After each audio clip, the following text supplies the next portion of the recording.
Hola, en este video vamos a hablar sobre seguridad y salud en el trabajo. La seguridad industrial en la actualidad ha sido un asunto de esfuerzo individual, incluyendo procedimientos organizados o culturales dentro de las organizaciones.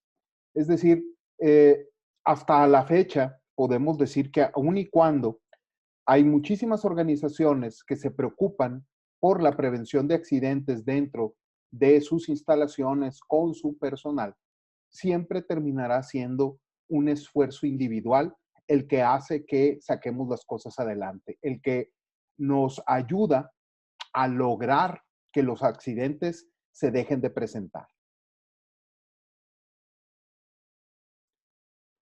En este pequeño gráfico vemos un poquito mejor explicado esto que acabo de comentar, la evolución de la cultura de la seguridad. Empezamos como un instinto, ¿verdad? Donde nosotros como seres humanos, tenemos presente el hecho de que puede ocurrir algún accidente o que existe algún riesgo. Después existe la supervisión, ¿verdad? Pero en esta supervisión nos volvemos dependientes. Si bien el índice de lesiones baja, pero nos volvemos dependientes de esta supervisión. Posteriormente lo hacemos un asunto personal, donde el yo hace que trabajemos independientemente en nuestra seguridad, desde luego, sin dejar de estar presente la supervisión y desde luego el instinto como tal.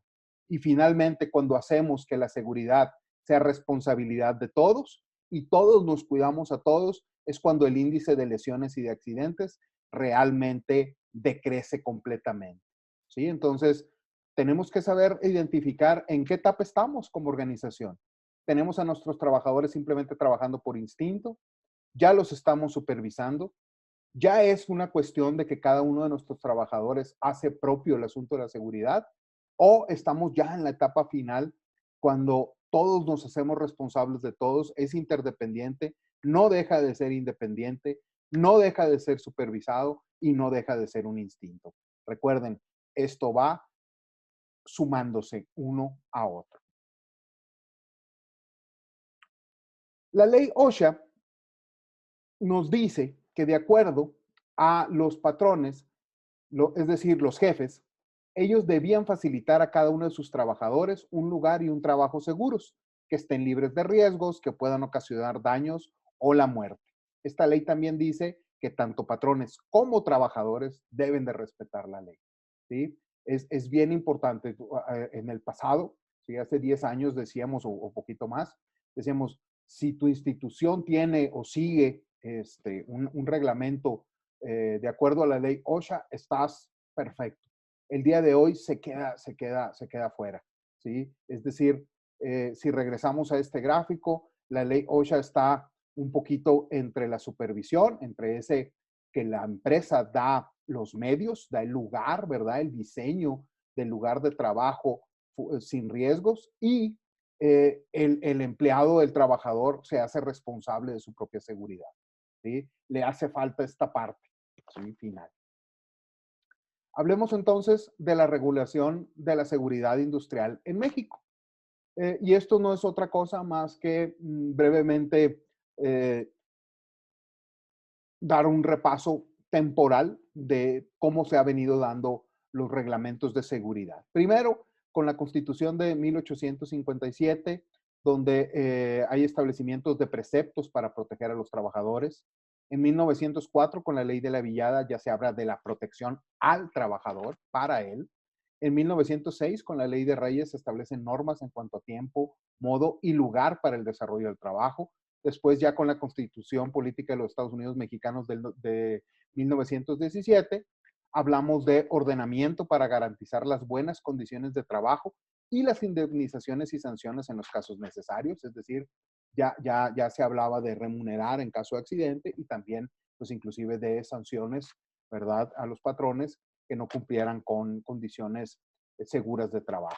En 1931 nace la Ley Federal del Trabajo, en el 43 la del Seguro Social, en el 46 existe un nuevo reglamento de higiene de trabajo, hasta 1970 damos un brinco largo ahí con las reformas a la Ley Federal del Trabajo, es decir, del 1931 a 1970 existen reformas.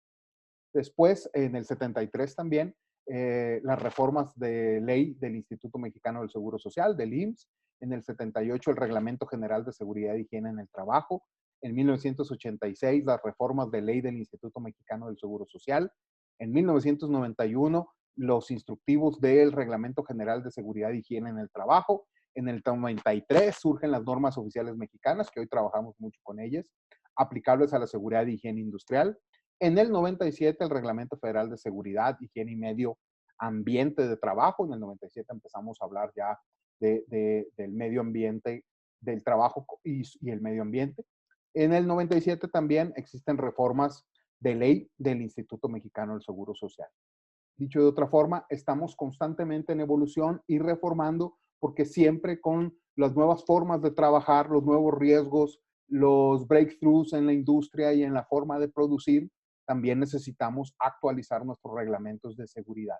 Y lo más importante no es que existan, sino que se apliquen, que los conozcamos y que los apliquemos. Y eso es parte de a lo que nos vamos a abocar en el análisis de este tema. No solamente cubrirlo de forma teórica, sino también buscar la aplicación de estos conceptos. Es bien importante establecer la diferencia entre lo que es seguridad e higiene industrial. Una cosa es estar seguros y otra cosa es estar higiénicos. Ambos conceptos importantes, no por diferentes, se descalifican uno al otro. La diferencia estriba principalmente en que la seguridad utiliza técnicas, recursos y procedimientos para prevenir y proteger al trabajador, a los equipos de trabajo, de cualquier tipo de accidentes. Y la higiene utiliza recursos para la prevención de enfermedades, ¿verdad? Enfermedades producto del trabajo. Entonces, seguridad va hacia los accidentes y la higiene a prevenir enfermedades, ¿verdad? Esa es básicamente la diferencia y por eso les comentaba, no son excluyentes, al contrario, son complementarios estos dos aspectos y temas. Un aspecto bien importante, hablamos de seguridad, hablamos de higiene, pero también tenemos que hablar de costos asociados a la misma. Y como tal, hay que verlo como eso, como un costo, no como un gasto. Un costo implica que va a agregar valor a nuestro producto y a nuestro servicio. Que tener procesos seguros e higiénicos nos genera valor hacia nuestro producto y servicio mismo, ¿sí? Que deberá, valga la redundancia, de valorar nuestro cliente.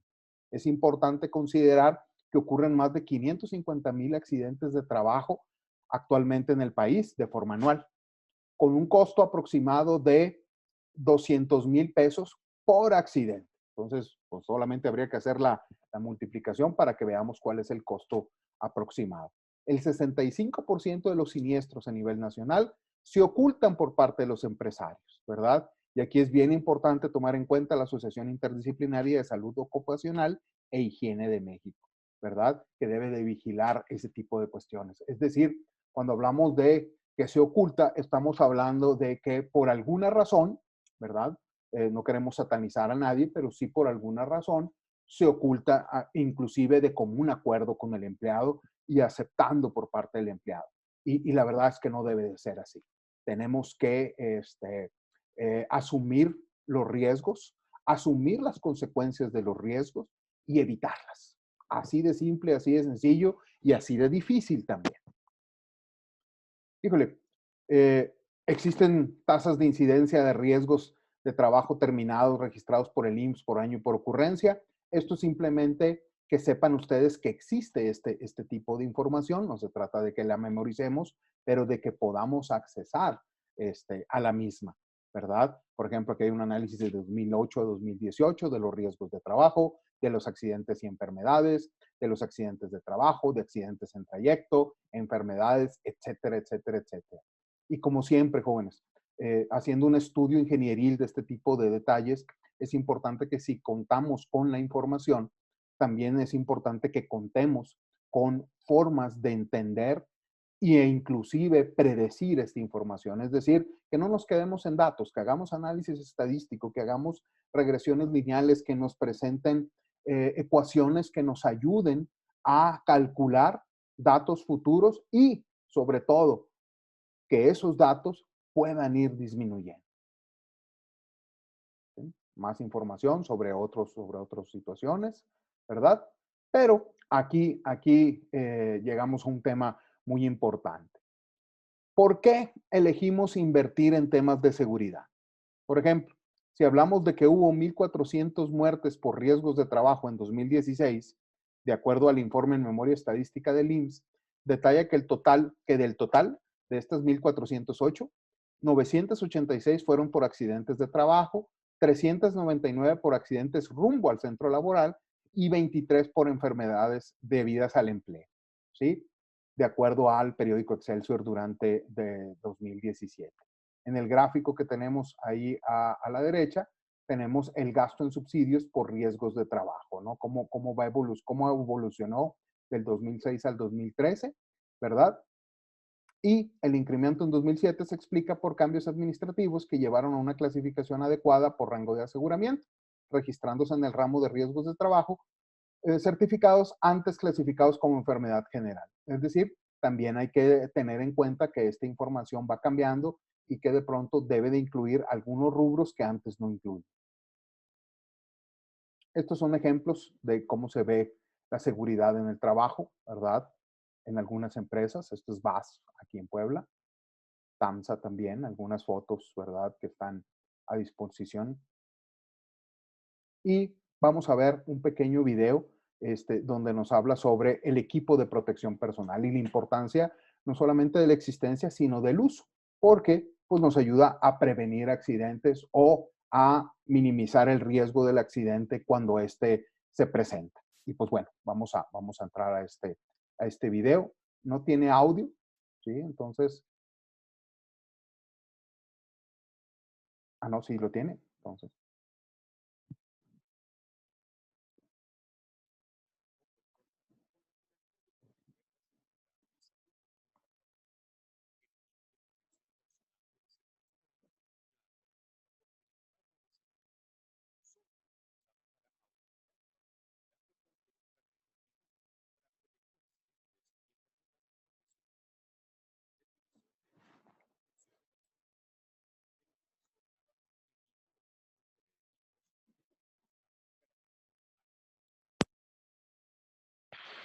a través de la reducción del grado de exposición.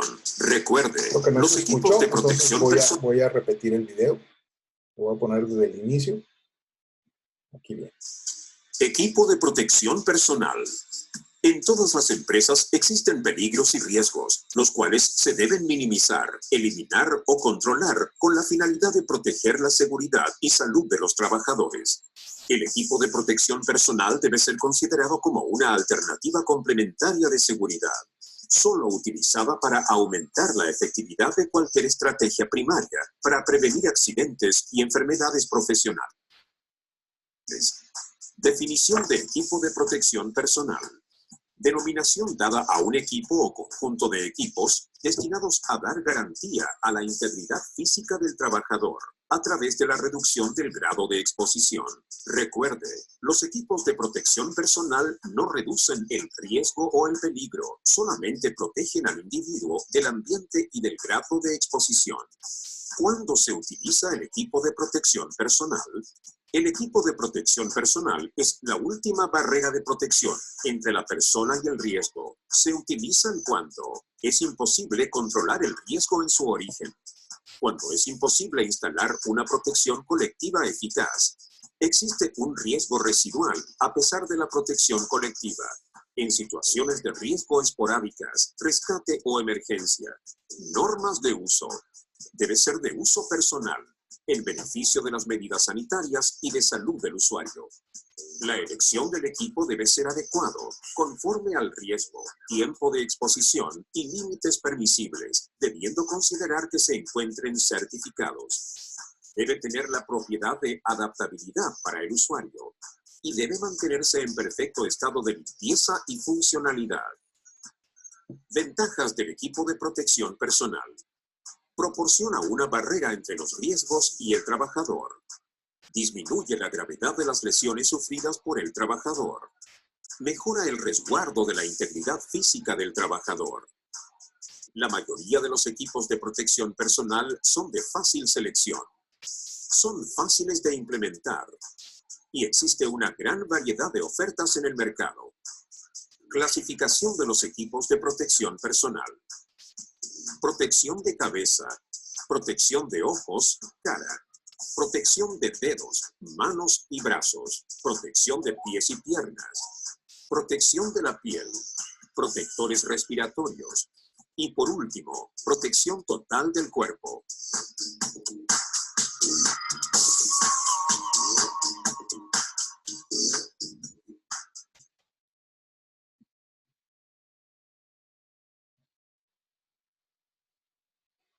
Muy bien.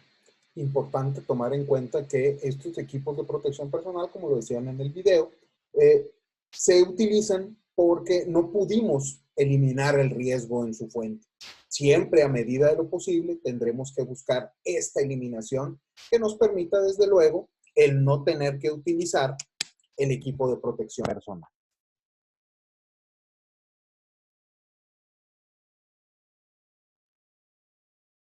Muy bien. Recapitulando un poco sobre lo que hemos platicado hasta estos minutos. Tenemos la Constitución Política de los Estados Unidos Mexicanos, donde contamos, no dentro de la Constitución, pero también contamos con la Ley Federal del Trabajo. En el artículo 123 de la Constitución se establece, ¿verdad? Dentro de la Ley Federal del Trabajo, importantísimo el Reglamento Federal de Seguridad, Higiene y Medio Ambiente de Trabajo. También contamos con la Ley General del Equilibrio Ecológico y la Protección Ambiental, ¿sí? Donde contamos con el Reglamento de Residuos Peligrosos, tremendamente importante esto. Existe una forma establecida de disponer de estos residuos peligrosos y que tenemos que vigilar independientemente del tipo de empresa. Hay residuos peligrosos desde sustancias químicas tóxicas hasta cuestiones que a veces pudiéramos a simple vista considerar como no riesgosas, pero que lo son. Por ejemplo, el papel impreso o los cartones impresos que vienen de nuestro proveedor. Es decir, no es lo mismo un cartón sin tinta, sin alguna rotulación, que este. También contamos con la Ley de Caminos, Puente y Autotransporte Federal y dentro de la misma considerar el reglamento para el transporte de materiales y residuos peligrosos. No solamente tenemos que considerar su disposición final, pero también la forma en la que llegan a estas disposiciones. Dentro de la Constitución, tener en cuenta el artículo 4, que entre otras cosas establece el derecho a la salud de los mexicanos, el artículo 27, que establece los principios que rigen a la CFE, el artículo 73, leyes sobre salubridad, seguridad y protección ambiental, y el artículo 123, que establece todos los principios de la legislación en materia de trabajo, incluyendo la seguridad y la higiene.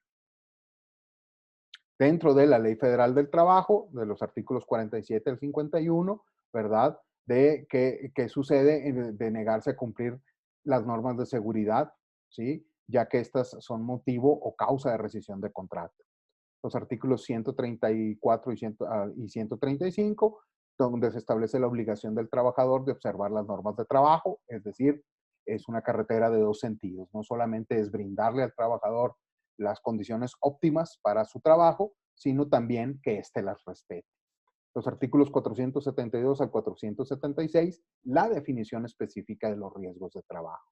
Los artículos 477 a 480, que definen los diferentes tipos de incapacidad que se originan a causa de las enfermedades del trabajo. Muy importante porque después el trabajador no conoce sus derechos y no los ejerce, ¿verdad? Cuando sucede una situación de accidente, que nadie quiere que suceda, ¿verdad? Pero cuando se llegan a presentar, ¿qué es lo que se debe de hacer? El artículo 487, que expresa los derechos que adquiere un trabajador cuando su salud se ha quebrantado o a consecuencia de una enfermedad de trabajo. Del 504 al 508, la obligación del patrón de proporcionar servicios médicos. Del 509 al 510, que habla sobre las comisiones de seguridad e higiene. Del 513, las diferentes enfermedades de trabajo. El 514 define una tabla para la evaluación de las incapacidades permanentes. Hablando del Reglamento Federal de Seguridad, Higiene y Ambiente de Trabajo, ¿verdad? Estamos hablando que en el título primero, las disposiciones generales y obligaciones de patrones y trabajadores. En el segundo, las condiciones de seguridad. En el tercero, las condiciones de higiene. En el cuarto, hablamos sobre la organización de la seguridad y higiene en el trabajo, cómo se debe llevar a cabo y quiénes son los responsables, qué tipo de organizaciones internas debe contar nuestra empresa para cumplir con este título. En el quinto, habla de la protección del trabajo de menores y de mujeres en periodo de gestación y de lactancia. Y título sexto, de la vigilancia, inspección y sanciones administrativas. Cuando hablamos del Reglamento Federal de Seguridad y Salud en el Trabajo, algunas obligaciones patronales, contar con un diagnóstico de seguridad y salud en el trabajo y los estudios y análisis de riesgo correspondientes, integrar un programa de seguridad y salud en el trabajo en relación a dicho diagnóstico, es decir, esto es un proceso que se tiene que vigilar, no solamente es diagnosticar, sino posteriormente decir qué vas a hacer en función a lo que este diagnóstico arrojó. Garantizar la prestación de los servicios preventivos de seguridad y salud en el trabajo todo el tiempo, ¿verdad? Llevar a cabo acciones de reconocimiento, evaluación y control de los contaminantes del ambiente laboral, aplicación de exámenes médicos al personal ocupacionalmente expuesto. Cuando tienes actividades riesgosas, tienes que reconocer que lo son y constantemente estar vigilando esto. En el pasado hablábamos mucho de el trabajo de los mineros, ¿verdad? En la actualidad hablamos, por ejemplo, de quienes trabajan en plataformas petroleras, eh, cuánto tiempo tienen que estar trabajando en ellas y cuánto tienen que estar fuera de ellas, ¿verdad? Para garantizar su seguridad. Proporcionar a los trabajadores el equipo de protección personal e informarles de los riesgos a los que están expuestos, desde las tareas más sencillas como cargar algún paquete o alguna carga pesada de forma física, ¿verdad? Proporcionar los cinturones propios de soporte para la espalda baja. Contar con los dictámenes, informes de resultados y certificaciones de cumplimiento en materia de seguridad y salud en el trabajo en términos de las normas oficiales mexicanas correspondientes. ¿Sí? Tenemos que tener nuestra información actualizada y desde luego, no solamente en reportes, sino en las acciones que estamos llevando a cabo para mitigar los problemas que hayan sucedido. Conformar con que los contratistas cumplan con las seguridad de seguridad y salud en el trabajo cuando presten servicios en sus instalaciones.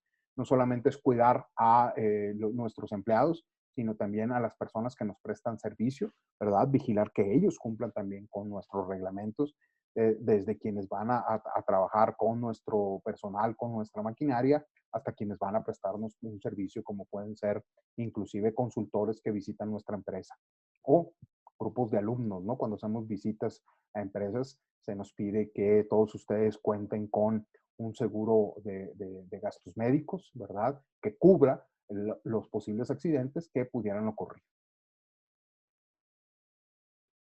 La estipulación de las enfermedades de trabajo, evaluación de incapacidades, la reglamentación de las condiciones que deben satisfacer los lugares de trabajo, los equipos y el manejo de materiales, las disposiciones y campañas generales de salud pública.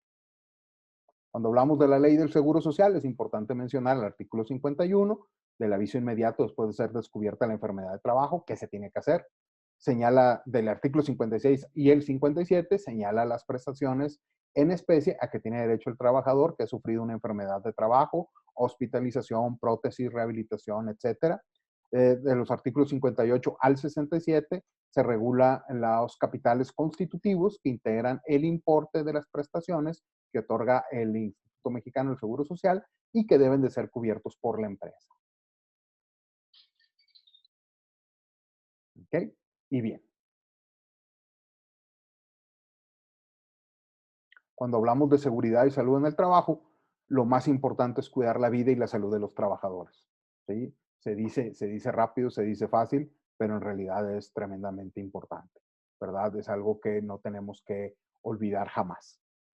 Cualquier accidente puede afectarlo económica y técnicamente, le puede impedir al trabajador que vuelva a tener la oportunidad de realizar una actividad laboral, es decir, hay un proceso irreversible. ¿Cómo se previene? Conociendo los básicos de la seguridad y la salud en el trabajo. Dicho de otra forma, previniendo los riesgos. Y como ya bien lo dijimos, esto es responsabilidad de todos. No solamente tiene que ser un instinto, no solamente tenemos que trabajar en base a el seguimiento, ¿verdad? El que alguien nos esté diciendo. Lo tenemos que hacer propio y después tenemos que hacer que esto sea una situación interactiva. Y bien, hasta aquí dejamos entonces este pequeño video. Próximamente vamos a seguir hablando más de este tema. Y pues nada, muchas gracias. Espero que el video les haya sido de utilidad